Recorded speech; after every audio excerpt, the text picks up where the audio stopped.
Keempat, keputusan ini mulai berlaku pada pastinya apabila di kemudian hari ternyata berkenan.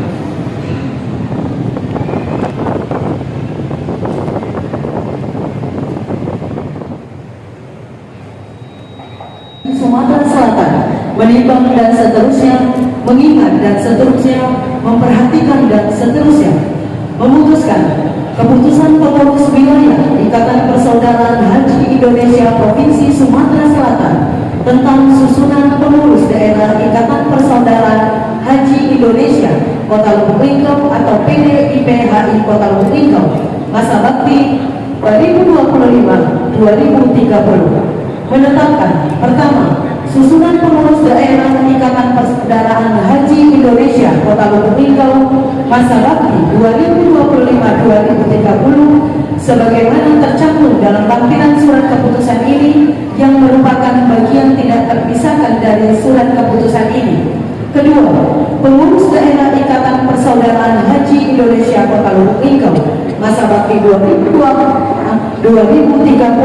mempunyai tugas melaksanakan amanat anggaran dasar dan anggaran rumah tangga dan program kerja hasil rapat kerja Ikatan Persaudaraan Haji Indonesia. Ketiga, dalam pelaksanaan program kegiatan yang sangat strategis, pengurus daerah berkoordinasi dengan pengurus wilayah dan instansi terkait.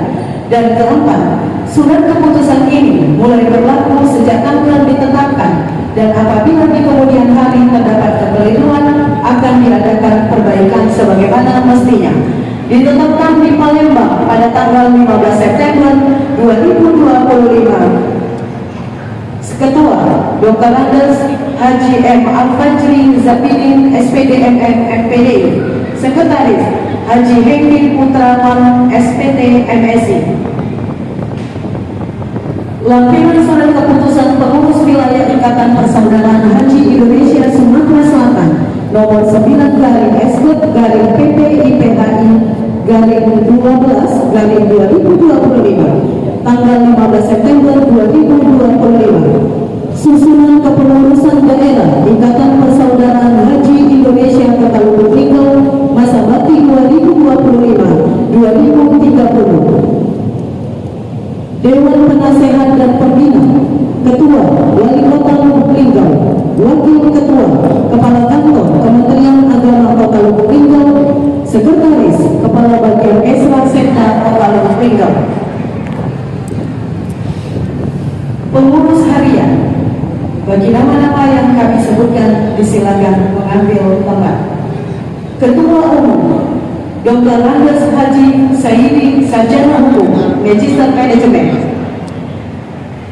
Wakil Melita Kurnia Sarjana Manajemen Magister Manajemen. Ketiga, bagian-bagian. Pertama, bagian UMKM berupa etalase Ibu Sukarsi, berupa payung tenda, berupa tenda payung Bapak Muhadi. Berikutnya Ibu Ira Susari, selanjutnya Ibu Marta.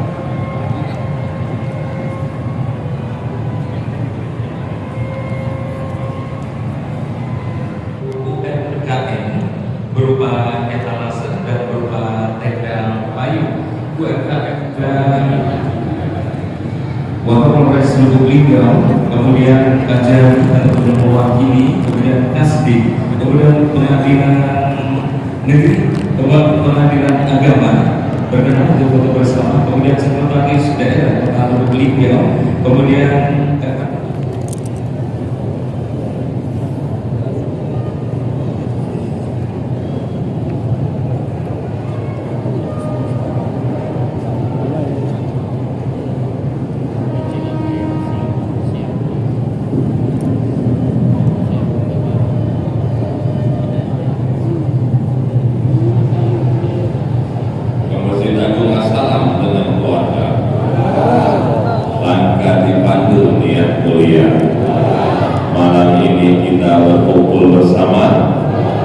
berzikir khusyuk mengharap itu.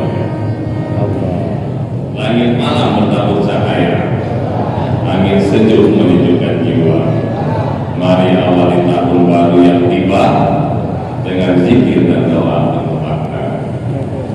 Bismillahirrahmanirrahim. Assalamualaikum warahmatullahi wabarakatuh. Alhamdulillah, alhamdulillahillazi arsala rasulahu bil huda wa dinil haq liyuzhirahu 'ala dini kullihi walau karihal musyrikun. Asyhadu an la ilaha illallah wa asyhadu anna Muhammadan abduhu wa rasuluh. Allahumma shalli ala sayyidina Muhammad wa ala ali sayyidina Muhammad. Qala Allah fil Qur'anil Karim, a'udzu billahi minasy syaithanir rajim. Bismillahirrahmanirrahim. Wa ista'adzana rabbukum la in syakartum la azidannakum wa la in kafartum inna azabi lasyadid. Sallallahu alaihi. Ya, sama-sama kita hormati dan kita banggakan Wakil Wali Kota Lubuk Linggau Bapak Haji Rustam Effendi beserta Ibu Ketua KOWI Haji Fatuluni, spesial yang saya sayangi Ketua Tim Penggerak PKK Ibu Hajar Sekapri Bayu. Memang boleh dipanggil spesial Pak Ustaz atau Pak Kutu, kami paling takut dengan Tikuru Siko ini antara PKK. Teman-teman peminta berkesempatan hadir dan diwakili Kasdim Mayor Infantri Khairul Ansori, Kapolres diwakili Wakapolres Bapak Kompol Samsul Jami, Kajari diwakili Mas Dewanka. Terima kasih Mas sudah hadir.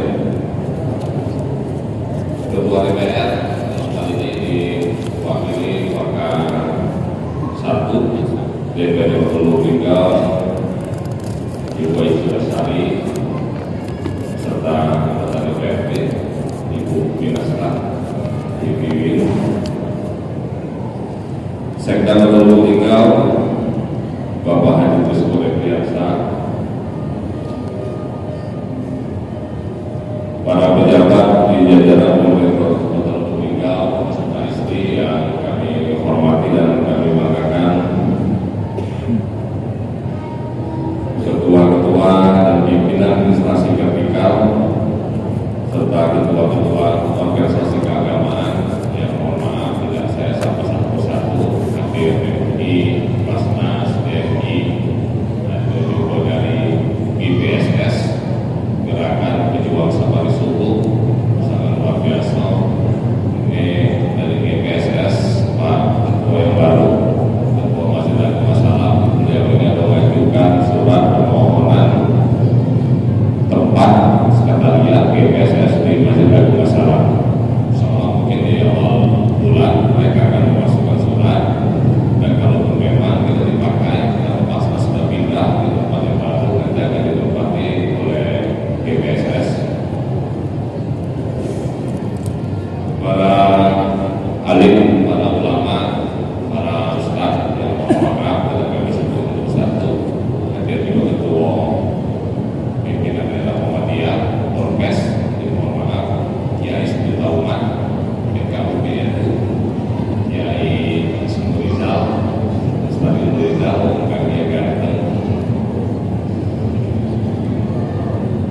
ketua dan anggota majelis taklim sebagai Lubuk Linggau bersama hadir pada malam hari yang berbahagia menyambut malam tahun baru tahun 2026 yang kita hormati dan kita muliakan Pak Karom Ustaz Riyad Dinata yang merupakan jemaah umrah beliau dari Batu Rajo, dari Sungai Batang.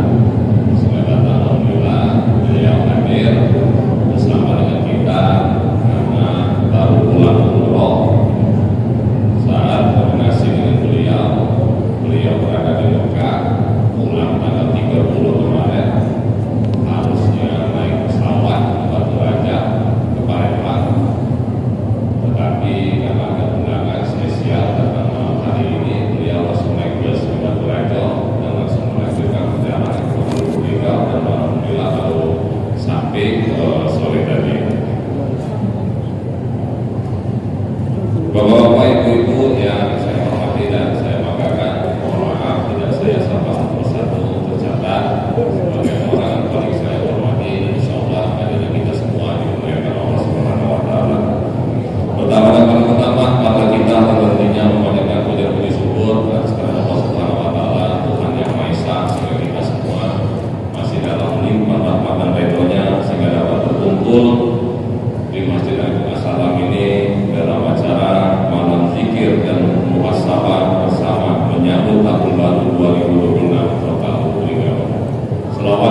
kepada Allah Subhanahu wa taala atas segala nikmat yang telah kita terima sepanjang tahun 2025, sekaligus sebagai ikhtiar dalam menyambut datangnya tahun baru 2026. Pergantian tahun bukan sekedar perubahan angka dalam kalender, tetapi momentum penting bagi kita semua untuk merenungi perjalanan hidup, mengevaluasi diri, memperbaiki niat, serta memperkuat keimanan dan ketakwaan kepada Allah Subhanahu wa taala.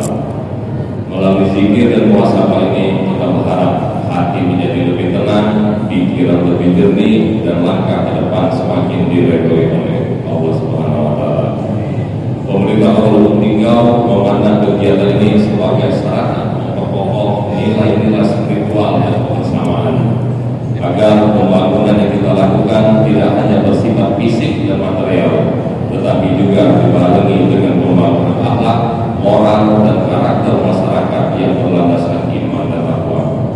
Saya mengajak seluruh masyarakat Kabupaten Tinggal untuk menjadikan tahun 2026 sebagai tahun yang lebih baik, lebih disiplin, lebih peduli, lebih bersatu, serta lebih bersemangat dalam berbuat kebaikan, baik untuk diri sendiri, keluarga, maupun untuk kemajuan daerah yang kita cintai. Untuk menyambut tahun 2026, maka kita sama-sama introspeksi diri dan berdoa kepada Allah Subhanahu wa taala agar tahun depan lebih baik dari tahun-tahun sebelumnya. Saya bersama Wakil Wali Kota Tinggal mohon maaf, mungkin selama di tahun 2025 masih banyak kekurangan, masih banyak janji-janji kami yang belum realisasi, masih banyak pembangunan infrastruktur yang belum dijalani.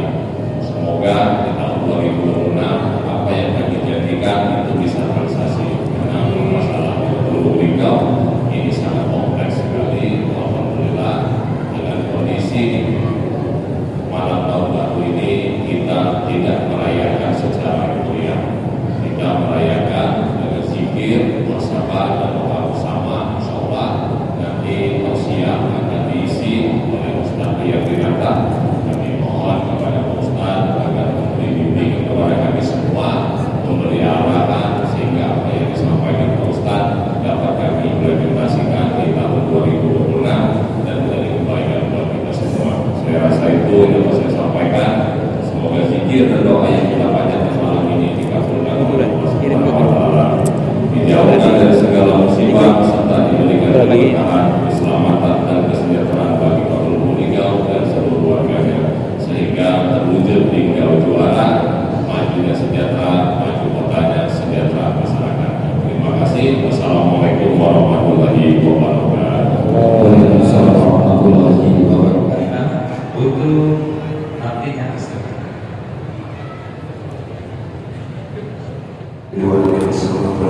Allah Subhanahu wa ta'ala selalu mencurahkan keberkahannya di kota Lubuk Linggau. Amin ya rabbal alamin. Kita tawassul dulu sama-sama. Bismillahirrahmanirrahim. Ila hadratin Nabi Muhammad sallallahu alaihi wasallam wa ala alihi wa sahbihi wa azwajihi wa dhurriyyatihi wa ahli baitihi kiram syarul wal Fatihah. أعوذ بالله من الشيطان الرجيم. بسم الله الرحمن الرحيم. الحمد لله رب العالمين الرحمن الرحيم مالك يوم الدين. إياك نعبد وإياك نستعين اهدنا الصراط المستقيم صراط الذين أنعمت عليهم غير المغضوب عليهم ولا الضالين آمين. وإلى حضرتك بالأنبياء والمرسلين والرسل والصالحين خصوصنا بين أمهاتنا وجدنا وجدتنا وعمنا وعمنا ولمشايخنا وأستاذنا ولجميع المؤمنين والمؤمنات والمسلمين والمسلمات شهدنا لهم الفاتحة. أعوذ بالله من الشيطان الرجيم. بسم الله الرحمن الرحيم. الحمد لله رب العالمين الرحمن الرحيم مالك يوم الدين. إياك نعبد وإياك نستعين اهدنا الصراط المستقيم صراط الذين أنعمت عليهم غير المغضوب عليهم ولا الضالين آمين. خصوصا بالصالح المكتوب الشيخ محمد رضي الله عنه وصلى الله عليه وسلم.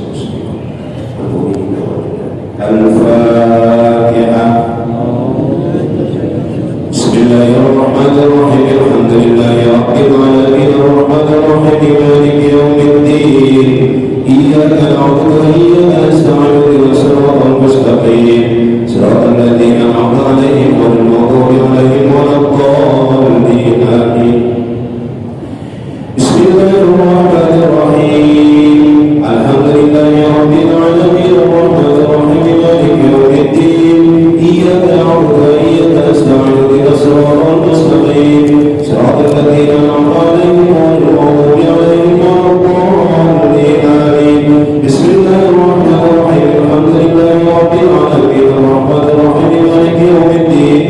إياك نعبد وإياك نستعين اهدنا الصراط المستقيم صراط الذين أنعمت عليهم غير المغضوب عليهم ولا الضالين آمين.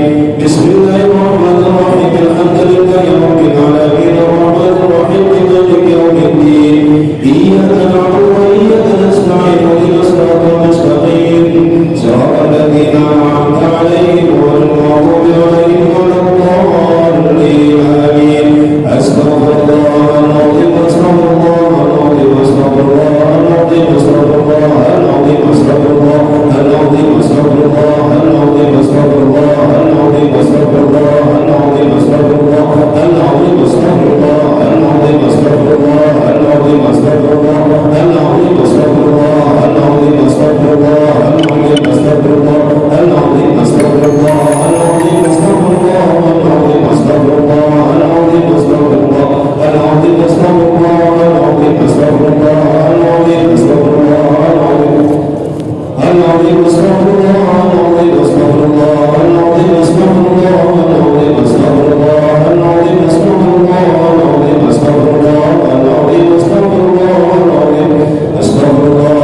Bismillahirrahmanirrahim. Yang mulia, yang selalu kita doakan sehat, yang selalu kita doakan mudah-mudahan usia-usia beliau ini berlimpah berkah. Para alim, para ulama, para guru-guru Quran, para imam-imam masjid, para guru-guru ngaji, yang terhormat Bapak Wali Kota Lubuk Linggau, Bapak Rahmat Hidayat Linggau Juara, yang kami hormati pula Bapak Wakil Wali Kota Bapak Rustam Effendi, Katsarallahu Alaikum, mudah-mudahan Allah sehatkan. Yang kami hormati pula hadir di sini Bapak Herman Jaya selaku Ketua Pengurus Masjid Assalam, berikut jajarannya.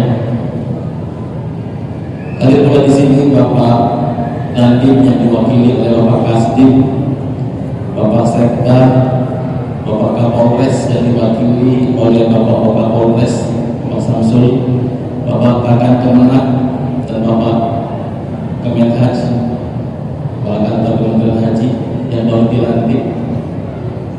Dan yang kami hormati pula Kanda Buya Fikri, pengasuh Pondok Pesantren Modern Uswatun Hasanah Lubuk Linggau, yang makso tolong pakai dulu salut Ustaz, Pondok Pesantren Modern Uswatun Hasanah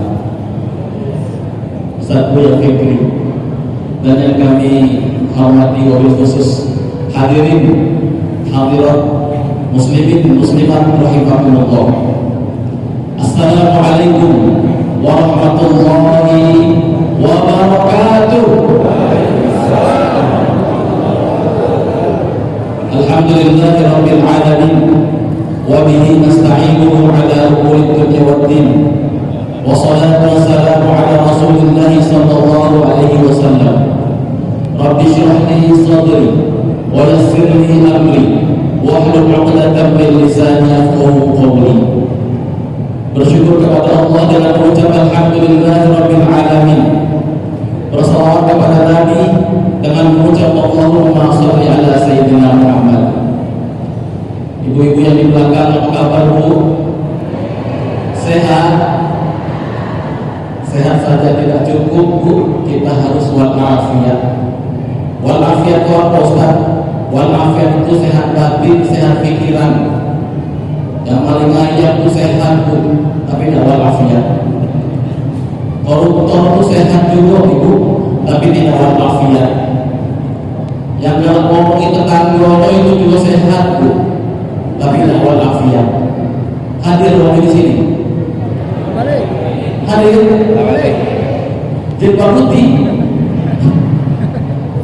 Bapak yang di depan sehat Pak? Sehat Pak? Kalau sehat juga yang jadi tiang Pak. Datang duduk jadi tiang dari dinding. Ustaz, apa hukumnya dengan kajian sambil nyender di tiang sama di dinding? Jawabannya musyrik, bersandar ke selain Allah. Nah apa-apa Bu, santai Pak. Nyender di depan ke kursi malah nyender. Dengan tausiah balik masuk surga. Malam ini enggak?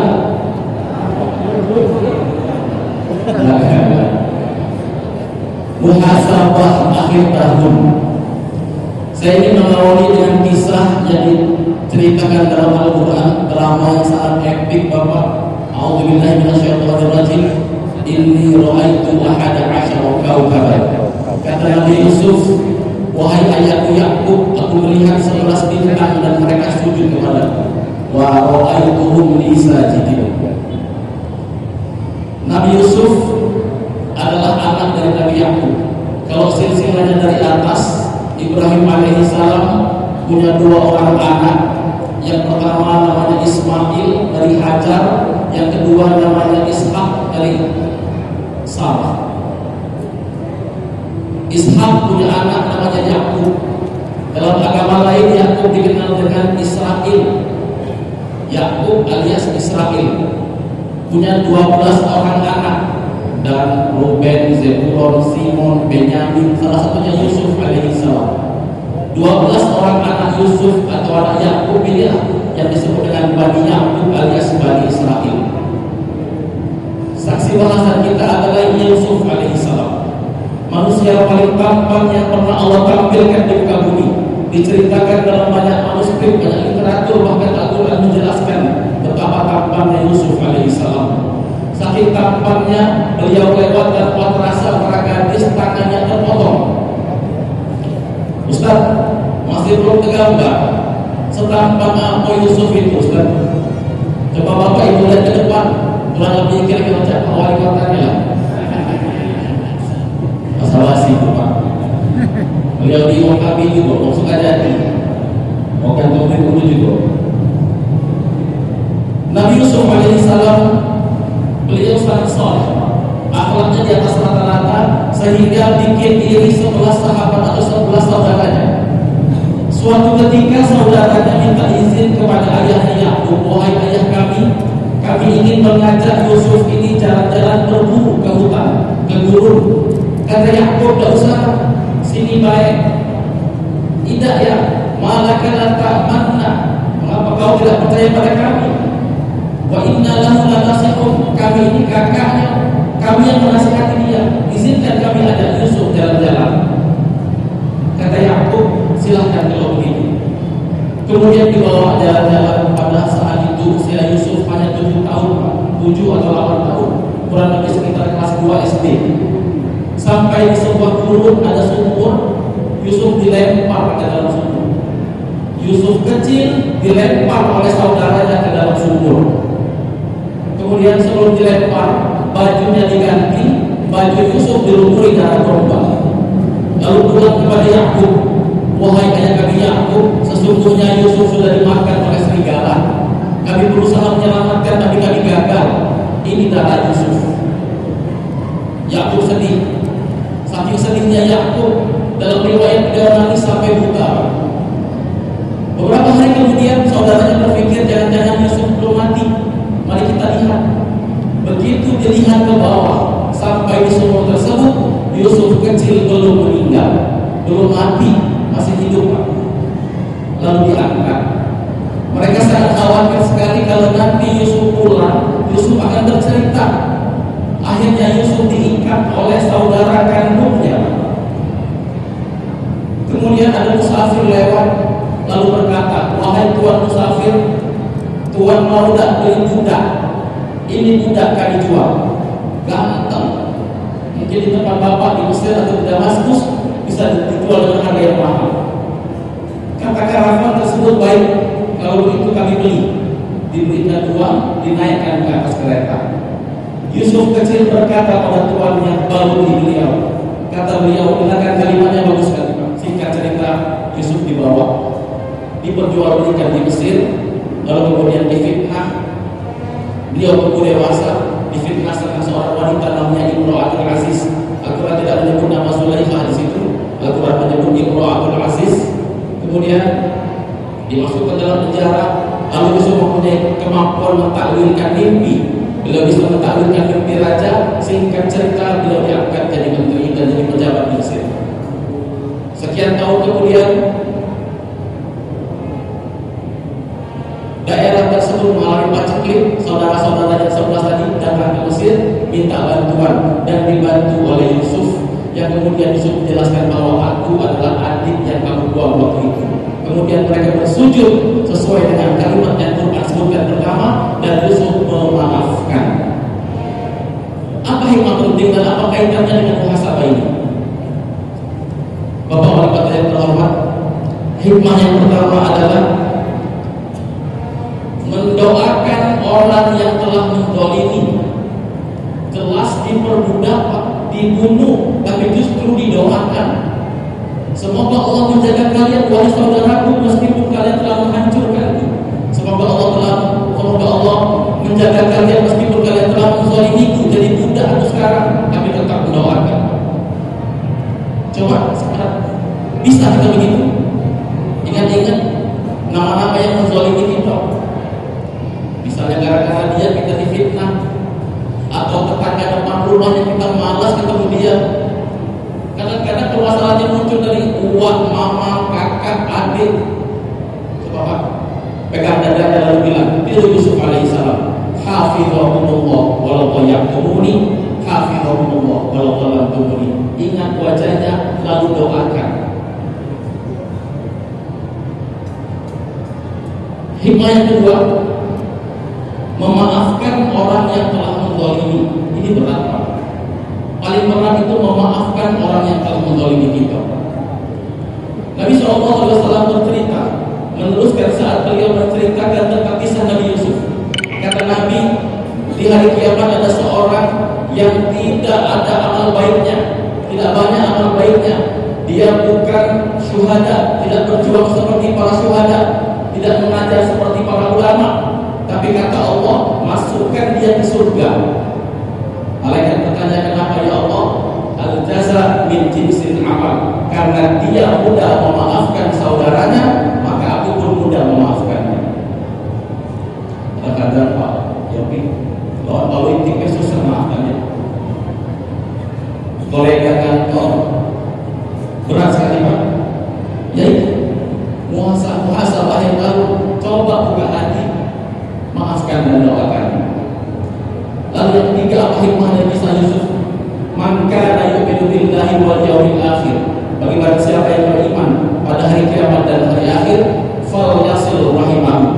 Sambung silaturahim. Sambung silaturahim.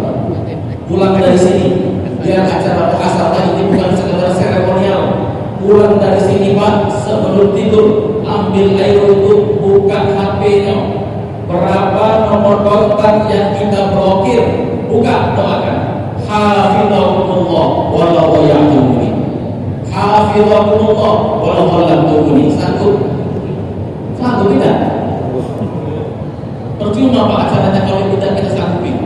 Pulang Pak, buka blokirnya. Kadang-kadang yang diblokir itu uang, mama, kakak, adik. Alhamdulillah.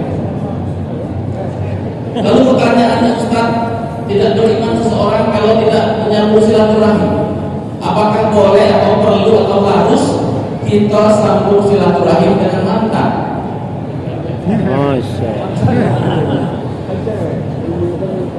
Mati juga ya Allah. Mau tahu jawabannya Bu? Tidak penasaran? Jawabannya tidak boleh. Mengapa? Karena pasti ditunggangi syaitan dan akan muncul fitnah. Ada 3 dusta yang diperbolehkan dalam Islam. Yang pertama, dusta dalam strategi perang. Itu boleh. Yang kedua, dusta yang diperbolehkan adalah ketika kita mendamaikan orang yang sedang bertikai. Misalnya kita lagi berdiri, ada orang lewat, lari. Orang kedua datang, bawa pedang. Kau lihat beliau enggak? Tidak, aku tidak lihat. Padahal beliau lihat, beliau berdusta. Tapi dusta ini boleh. Dusta yang ketiga yang diperbolehkan itu apa? Dusta yang ketiga yang diperbolehkan adalah suami istri tidak menceritakan tentang lalunya. Itu boleh. Jadi silaturahim dengan mantan, no. Muslimin rahimahullah. Berkaitan dengan muhasabah ini saya ingin bercerita Pak. Saya baru pulang ke Gunung Gadi sampai jam 5 dari Batu Raja langsung ke sini seperti yang dijelaskan oleh Pak Wali Kota tadi. Namun 2014 lalu sampai sekarang saya ingat sekali cerita ini. Waktu itu nginap di Hotel Anwar Movenpick. Itu hotel bintang 5 yang kalau buka pemandangannya itu langsung Masjid Nabawi. Pas beliau turun aku tanya, Kak, berapa gaji pegawai BNI? Aku di hari ya, 80.000 cuma sehari. 80.000 sehari. Obrolan singkat, beliau mau istirahat pulang. Aku ikut Pak, ayo ikut aku ke rumahnya. Jalan masukkan kontrak di BT. Buka pintu, istrinya assalamualaikum, dia kasih anduk, Kak mandi dulu. Habis mandi dipanggilnya makan. Buka tudung, nasi hangat, telur dadar, pindang patin. Pindang patin, tidak murah. Pindang patin sambal campur. Tapi makan dikasih air minum, perasaan jeruk hangat, diminum Pak, suaranya kedengaran, belum tidak pakai gelas Pak. Gajinya kecil, tapi rezekinya besar. Itulah makna dari rezeki Allah yang atur. Bukan jualan baju sampai jualan baju, yang ini beli ke sini dan jadi beli ke sini, bukan itu. Yang dimaksud adalah rezeki Allah yang atur yang seperti ini. Mudah-mudahan yang di sini gajinya besar, rezekinya besar, amin. Itulah tujuannya Linggau juara, maju kotanya, sejahtera. Begitulah Pak. Aku baru dengar cerita tadi. Benar Pak. Itu maksud rezeki Allah yang atur. Kemudian sebentar lagi kita akan masuk ke tahun baru. Apa sih hal yang harus kita perbaiki setelah kita muhasabah tadi? Yang pertama, perbaiki syahadat. Bersaksi tiada Tuhan selain Allah dan Muhammad adalah utusan Allah.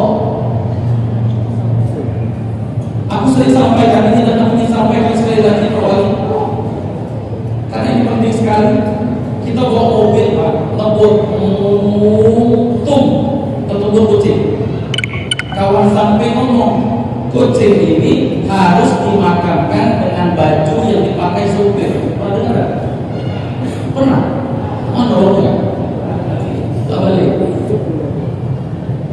Meyakini ada kekuatan lain selain kekuatan Allah yang bisa mendatangkan bala, cacat syahadatnya Pak.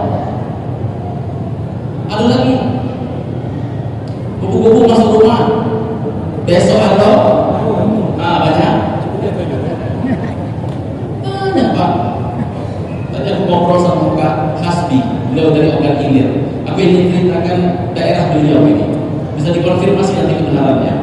Aku pernah isi Kayopi di Ogan Ilir itu setelah daerah Munggu, dada Serikembang, Merekong, itulah Ogan Ilir. Waktu itu Maulid Nabi, kata pengurus masjid Ustaz Rian, biasanya ini rame Ustaz. Terus ini rame kok? Tidak, lebih rame lagi Ustaz. Kenapa? Kami ini kebagi Ustaz, di sana ada yang meninggal.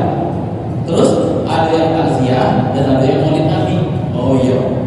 Aku bertanya, kapan beliau meninggal? Sudah 4 hari ini Ustaz. Loh, kok belum dimakamkan? Kata pengurus masjid itu Pak, di tempat kami jenazah tidak akan dimakamkan sampai ahli waris dibeleh ayam jago. Itu kan asli. Itu nggak asli. Untuk apa? Disembelih ayamnya, bukan atau pahanya buat uang ini, sayapnya untuk ini, lehernya untuk ini, dimakan, dimasak Allah, makan sama-sama, selesai baru dimakamkan. Aku bertanya sama bapak yang urus masjid tadi, kenapa Pak? Untuk apa nyembelih ayam jago? Kenapa jenazah tidak dimakamkan sampai ahli waris nyembelih ayam jago? Jawaban beliau, karena ayam itulah nanti yang akan menemani beliau di alam barzah. Karena jadi opor tadi. Itu Pak. Jadi jahiliyah itu bukan bodoh juga. Jahiliyah zaman itu mereka transaksi ekspor impor multi internasional. Quran ila fi Quraisy, ila fi rihlat asy-syita'i was-shaif, berdagang musim dingin ke Syam. Syam sekarang jadi 4 negara bagian, Yordan, Lebanon, Palestina, Suriah. Jahiliyah itu apa? Jahiliyah itu kesalahan disepakati sama-sama, diundang-undangkan dan diyakini menjadi sebuah benar. Kalau mungkin masih ingat di daerah itu Pak, di Batu Rajo, orang tidak menikah, tidak dilangsungkan akad nikahnya kalau belum menyembelih hewan ini warnanya ini. Pak Wali masih tahu daerah itu. Dan itu diyakini menjadi sebuah kebenaran Bapak. Cacat syahadat. Kemudian masih di daerah kami cerita tentang daerah kami di Pak ya. Lugu Batam, ada pesantren kita, belok ke kiri atau daerah namanya Kartamulia. Belok ke kiri itu banyak dusun Pak. Ada Lunggaya, ada Bandar Agung dan lain sebagainya. Di situ Pak ada keyakinan kalau masak pindang, lebihkan 1 mangkok, taruh di bawah pohon tengah dusun, kalau yang nak ngecap. Tahu? Tahu nggak? Yang ngecap apa? Cicip. Dan itu jadi tradisi dan dianggap sebuah kebenaran. Akhirnya kami riset kan, kita putra daerah Pak, bicara seperti ini beresiko. Karena kita putra daerah, kita riset apa penyebabnya. Ternyata penyebabnya adalah, misal aku lagi duduk sama Pak Fahmi, Pak Fahmi ramah bertanya, dari mana Pak Herman? Pak Herman jawab, aku baru sholat maghrib di Mekah, sekarang sholat isya di Dusun. Oleh Pak Fahmi, hebat beliau ini, jalan di bawah hujan tidak basah, padahal payung lagi taruh di samping. Percakapan ini Bapak didengar oleh anak-anak TPA. Mereka lari-lari sambil dengar percakapan kami bertiga. Tahun berikutnya kami bertiga meninggal. Tahun kedua anak-anak TPA ini dewasa dan punya anak. Lalu kemudian dia ceritakan ke anaknya, anaknya ceritakan ke anaknya, anaknya ceritakan ke anaknya. 8 generasi jadi sebuah kesimpulan. Dulu ada Buyang Sakti, sholat maghrib di Mekah, sholat isya sudah di Dusun. Kalau jalan di bawah hujan tidak basah, namanya Buyang Herman, kuburan di situ. Tidak ada yang mendekati kebenaran selain kebenaran ini, Pak. Ternyata cuma itu. Obrolan pancet dianggap sebuah kebenaran. Bapak Ibu sekalian, sekali lagi saya ingin menegaskan apa yang perlu diperbaiki. Yang masih meyakini ini cacat syahadat, punya duit 20 juta dalam ATM tapi lupa PIN, nah itu kira-kira. Yang kedua, Muhammad Rasulullah, Muhammad adalah utusan Allah. Itu artinya apa? Meyakini bahwa Muhammad itulah yang kita tiupkan, jangan sambil berdiri tercampur. Yang bersih sama sekali tidak ada. Di zaman kita ini, rezeki yang murni tinggal mangap baju dan lapangan. Kalau kita genteng masih ada urusannya sama pabrik genteng. Kalau semen masih ada urusannya sama pabrik semen. Tengah tegak kata hujan, mangap. Nah itulah tinggal yang tidak bisa lagi. Selebihnya zakat.